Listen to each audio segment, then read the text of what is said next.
안녕하십니까. 학개론을 맡게 된 국승옥입니다. 자, 저 처음 보시는 분이 많을 거예요. 저희 방문각에서는 처음으로 인사드리는 것 같습니다.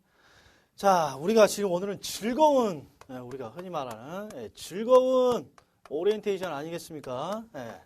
일단 제 이름은 국승옥입니다. 그리고 제가 올 한 해 동안 학개론을 제가 강의를 하게 되었습니다. 그래서 선생님들이 너무 이름이 어렵대요. 그래서 그냥 짧게 미스터 국이라고 그냥 불러주시면 제가 달려가겠습니다. 자, 우리가 일단 이 OT는 그렇죠. 이 오리엔테이션에는 그렇죠. 크게 두 가지 목적이 있습니다. 일단 어떤 인간이 앞으로 강의를 하게 될 것이냐 이런 소개하는 거고요. 소개는 일단 실물로 지금은 시스템이 좋아져서 실물에 아주 잘 보이고 있죠. 일단 제가 강의를 하게 되고 앞으로 우리 학개론이 어떻게 진행할 것이냐 이런 것들 좀 소개하는 겁니다. 자, 일단 박무각에서 어떤 출판과 함께 동영상을 동영상의 어떤 서비스가 들어가는데 이 취지는 뭔가 어떤 하나의 출판이 될 때마다 저희들이 꼼꼼히 이 책을 잘 그렇죠. 소화해 내도록 도와드리는 역할을 하는 겁니다. 그래서 크게 어떤 흐름이 어떻게 되냐 그러면 기초 입문 강의 일단 하나를 찍고요. 그리고 여기에 지나가 보면 우리가 기본 이론, 이 기본 이론이 요때 이제 기본서가 나오겠죠. 우리가 지금 하고 있는 게 이 오리엔테이션 끝나고 제가 바로 찍게 될 게 입문 강의고요. 자, 이 기본 이론이 끝나면 이제 우리가 이제 심화 이론이 좀 들어가는 거죠. 심화 이론. 이 심화 이론은 뭐 다른 건 없고 기본의 기본적인 이론을 밑바닥에 깔고 혹시 시험에 이런 것까지 나올 수 있습니다 하는 것들을 쫙 빠르게 돌려드리는 거죠. 한번 리마인드 하는 거죠. 심화라고 이름을 달고 있지만. 자, 이게 지금 기본적인 어떤 이론 강의고요. 이게 끝나면 그렇죠. 이제 문제풀이도 있을 거고, 그 다음에 모의고사, 이런 강의가 들어갑니다.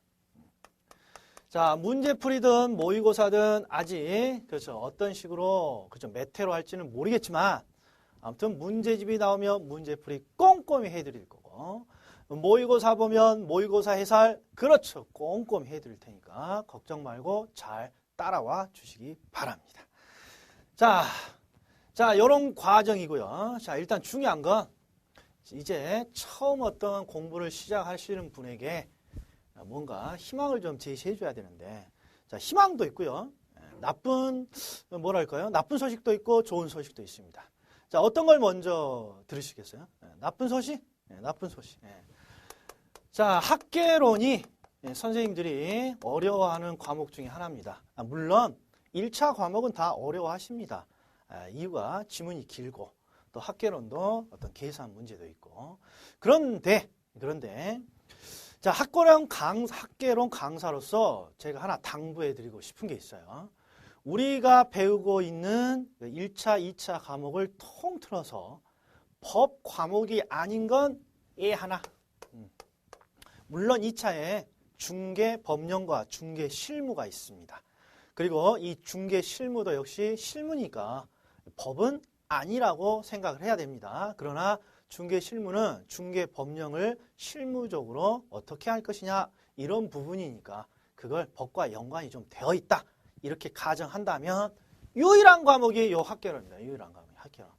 그래서 이 학개론은 어떻게 접근하셔야 되냐 그러면 법과 같이 접근하시면 안 돼요. 법과 같이.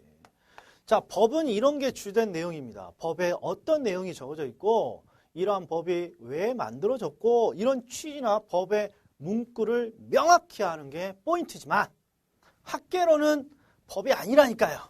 그렇죠. 얘는 상식의 학문이에요. 상식의 학문. 상식의 학문. 자, 그래서 이게 나쁜 소식 하나 들어가요. 나쁜 소식. 학개론 이 중개사 자격증의 어떤 꿈을 가지고 이제 강의를 들으러 와요. 그리고 나서 한 번 정도 입문 강의 정도 강의를 들으시고 뭐 시중에 있는 모의고사나 또는 기출문제 이런 것들 해설 같은 걸 간단하게 한번 들어보는 거죠. 풀어도 보고. 그럼 그때 점수가 얼마 나옵니까? 그러면 한 45에서 경제학을 좀 아시는 선생님들은 한 55점까지 나와요. 이렇게. 그리고 제가 대학생들한테 부동산학의 부자도 모르는 대학생들한테, 그렇죠. 우리가 그 지금까지 봤던 기출 문제 중에 그냥 무난한 거 이렇게 너 한번 풀어봐 라고 이렇게 주면 대부분 50점에서 55점 사이 나옵니다. 그러면 고지가 얼마 안 남았잖아요. 그렇잖아요. 5점에서 한 10점만 올리면 되는 거 아니에요. 아닙니까? 맞죠. 그런데 중요한 건 분명히 1월, 2월 달에, 아니 3월, 4월 달에 내가 한 50점 정도 나왔어요. 그리고 나서 7월, 8월 달에 모의고사를 이제 본격적으로 봤을 때, 이제 70점 나오겠지 보면 그때도 55점이에요. 왜 그렇습니까? 그러면 이 과정에 뭔가 취약한 어떤 이상한 현상이 발생된 거예요. 이 과정에 어떤 현상이 발생됐습니까? 그러면 이걸 잊은다고, 이걸. 학개론은 항상 상식의 학문이에요. 그래서 내가 학개론, 부동산 학개론을 배우지 않았더라도 나의 상식으로 대충, 정확히는 모르겠지만 대충 이렇게 될 거야 풀면 요 정도 나온다니까요. 요 정도, 50점 정도. 그런데 이제 공부를 하다가 이제 정확히 풀어야지 하고 시험을 보면 오히려 점수가 떨어져요. 즉 이 말은 상식적인 접근을 시작할 때는 이렇게 접근을 하셨는데 법 공부를 너무 많이 하다 보니까 학개론까지 어떤 식으로 법을 공부하듯 접근을 해버리는 문제가 있다, 이런 말이에요.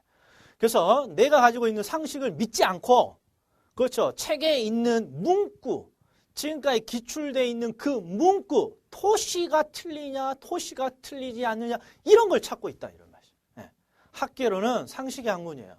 어떤 토시 하나 이런 걸 찾는 게 아니라 토시가 하나 틀립니다. 어떤 용어 자체가 좀 틀립니다. 이런 걸 찾는 게 아니라 전체적인 어떤 큰 맥락 또는 흐름의 어떤 의미를 찾는 학문입니다. 그래서 이걸 잊으시면 안 돼요. 이걸 잊으시면. 그렇죠. 그래서 나쁜 어떤 그 소식은 하나죠. 공부를 열심히 해서 시험을 보면 오히려 점수가 안 나오고 퇴보하더라. 이런 거죠. 퇴보하더라. 아주 치명적인 어떤 소식이에요. 치명적인. 자, 그 다음에 이제 좋은 소식이에요. 좋은 소식. 좋은 소식 한번 보죠. 자, 우리가 1월 달부터 대부분 공부하거나 3월 달부터 공부한다고 해보죠. 늦게는 3월 달. 그러면 우리가 언제까지 합니까? 그러면 11월 중순까지 시험을 볼 때까지 열심히 우리가 강의도 듣고 책도 봅니다. 자, 그러면 요 기간 동안 내가 열심히 공부를 하는데 학개론 40문제 중에 절반은 맞을 자신 있잖아요.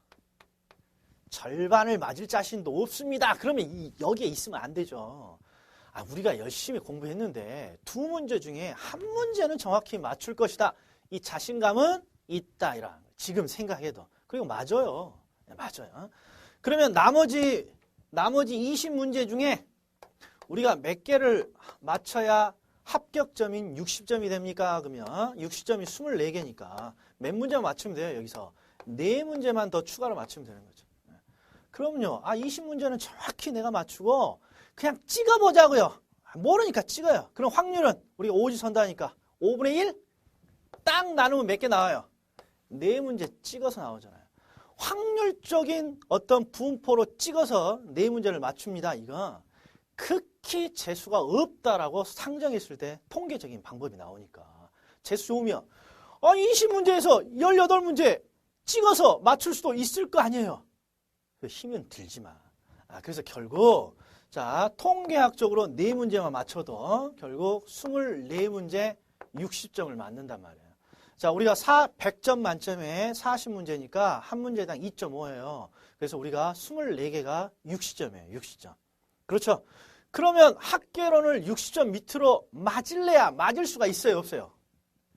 이론적으로는 절대 60점 밑으로 떨어질 수 없다. 이런 말이에요.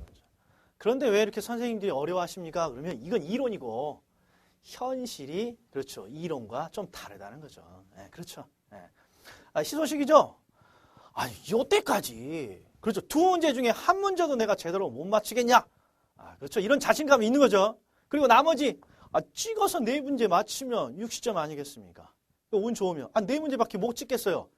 그렇죠. 그 중에 어떤 내가 아는 문제도 있을 것이고 어떤 상식적인 문제도 있을 것이고 그렇죠. 저희들이 찍어준 문제가 그대로 나올 수도 있고 그러면 60점을 못 맞을래야 못 맞을 수가 없다. 자, 그러면 희소식인 거죠. 희소식인 거죠. 자, 그러면 제가 두 가지를 했어요. 하나는 나쁜 소식, 하나는 희소식. 절대 60점 밑으로 떨어질 수 없다. 자, 그러면 우리 학개론의 어떤 구성을 좀 볼게요. 자, 학개론은 우리가 흔히 부동산 학개론을 그냥 학개론이라고 합니다. 저희들이 줄여서. 자, 학개론은 다양한 학문이 짬뽕 되어 있습니다. 그리고 왜 이렇게 다양한 학문이 짬뽕 되어 있습니다가 궁금하면 인문 강의 이제 책 들고 오셔야죠.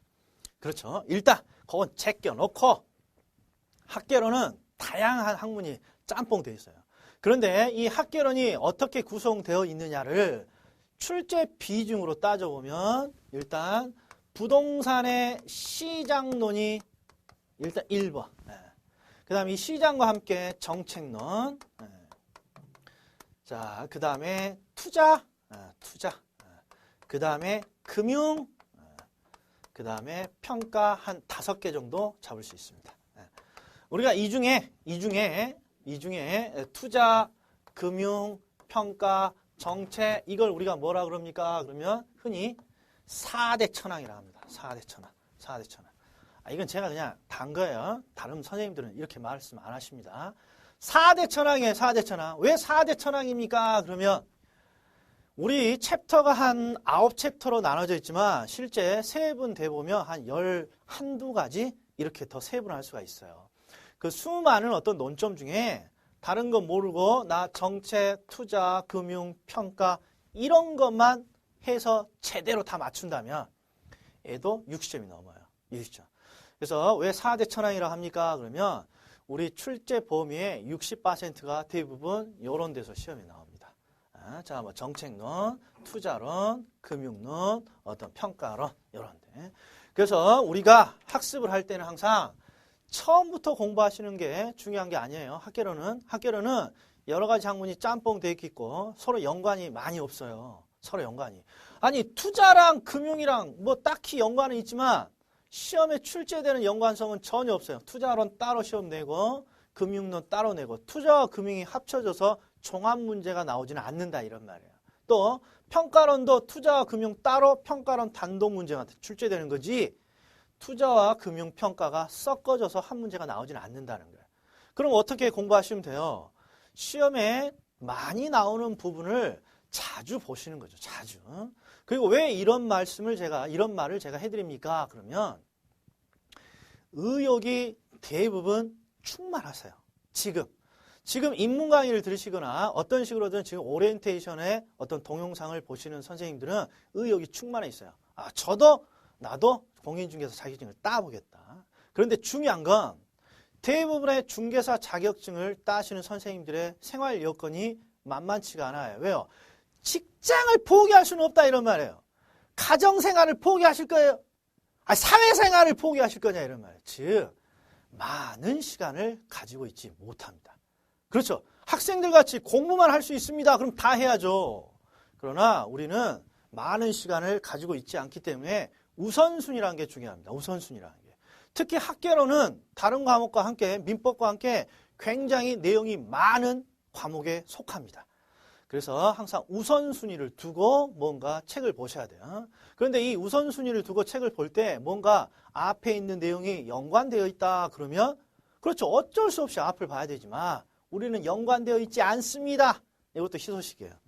그렇죠. 그래서 자주 항상 시장론 딱 한번 저랑 공부하신 다음에 정책, 투자, 금융 제가 개발을 강의하고 있습니다. 그래도 저 투자, 금융 시험에 6문제씩 나오니까 그냥 이거 보고 있으면 돼요.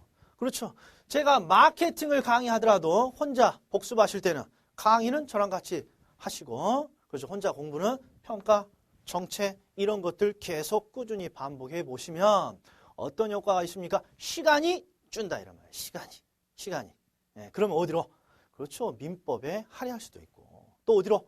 2차에 할애할 수도 있고 그래서 이렇게 시험에 좀 자주 나오고 중요한 부분을 먼저 선별할 수 있어야만이 우리가 내년도 10월 달에 가서 2차를 포기 안 합니다. 우리의 목적은 2차까지 합격하는 게 목적인 거지 학개론 시험 잘 보는 게 목적이 아니에요. 그래서 저는 어떻게 해줘야 됩니까? 그러면 학개론이 다른 과목의 발목을 잡지 않도록 강의를 하는 거예요. 시간적으로나 어떤 내용, 점수 쪽으로나. 그래서 저의 어떤 학습 목표는 우리의 최종 목표는 자격증의 취득이라는 게 있고 절대 학개론의 발목을 잡지 않도록 미리미리 중요한 부분을 미리미리 제가 선별해드리고 그렇죠.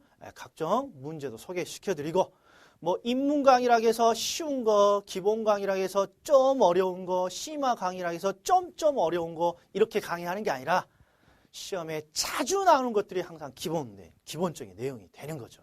네. 자, 이렇게 제가 강의할 겁니다. 그래서 목적은 뭐예요?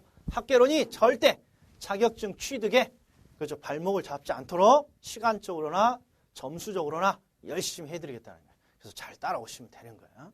자, 그리고 우리가 자, 입문 강의든 기본 강의든 어떤 강의든 한 매 강마다 하나의 강의, 여긴 동영상으로 하나의 강의마다 그래서 우리가 한 문제씩을 저희들이 출제할 겁니다. 한 문제씩을. 그러면 이런 한 문제가 한 10강이 넘어가면 벌써 10문제가 되어 있잖아요. 그렇죠. 그래서 한 20강 또는 10강 정도 지나면 이걸 묶어서 복습에 활용할 겁니다. 이 과정은 꼭 참가해 주셔야 돼요.